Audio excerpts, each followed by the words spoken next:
Hello and welcome. I hope that so far you have been enjoying this curriculum, Faithful and Just.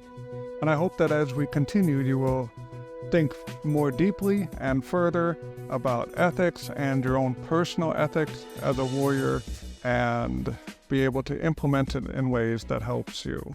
For the purpose of this video at this point in the program, what I want to do is just simply give a very brief overview of UAV usage in combat because it will help in the future slides.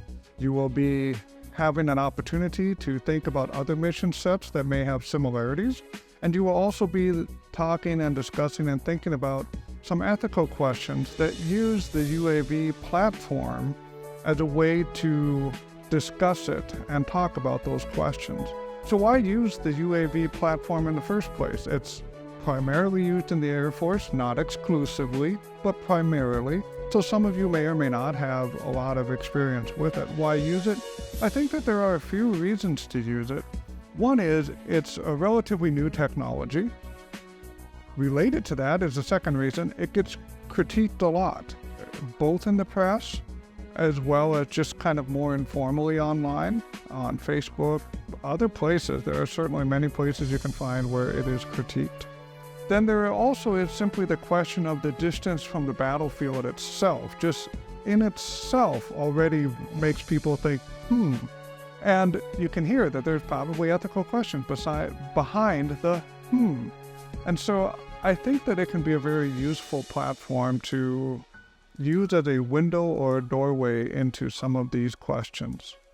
So how does the UAV platform operate? In very superficial descriptive terms, it basically operates as an unmanned aircraft that is flown from a separate geographical location. In other words, the cockpit has been removed and is someplace on the ground. It can be very close by, can be very far away. When the UAV takes off, and by the way, just for clarification, I am speaking of larger UAVs. I'm not talking about some of the smaller ones that are more popular in the news at the moment because of the war in Ukraine. But these are larger ones, such as the MQ-1 or the MQ-9. The MQ-9 is about the size of an A-10, so these are sizable platforms. And when it takes off, it's piloted locally, but then once it gets into the air, it can be taken over and flown through satellite link by somebody sitting elsewhere. In terms of the air crew that's operating it, I'll speak more specifically from the Air National Guard perspective, although I realize because there are minor differences between some active duty settings. But the similarity is you're definitely going to have a pilot and a sensor operator at the controls.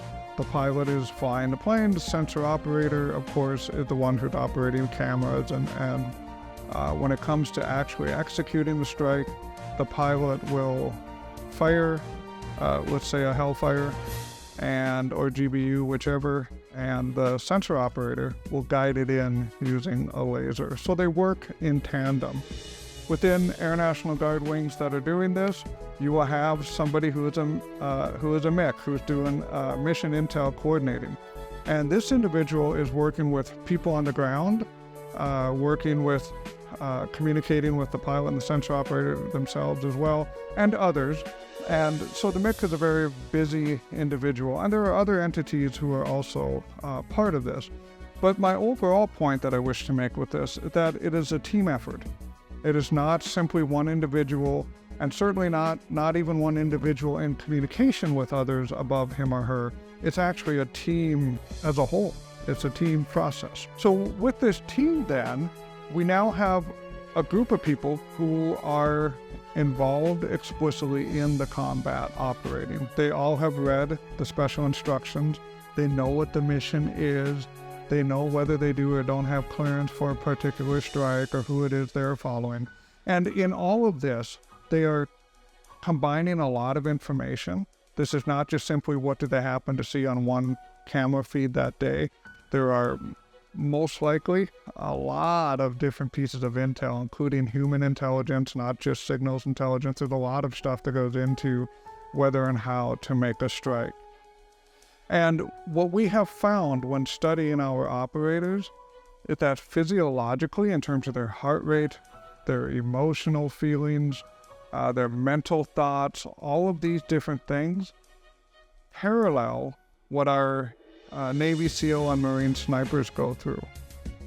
It's very, very similar in terms of how they will feel while they are making a strike and after the strike as well. So that is something to keep in mind, that whenever you are ministering to or walking alongside of somebody who operates a UAV or is involved in that mission set, they have been experiencing very similar things to what a Marine sniper may experience.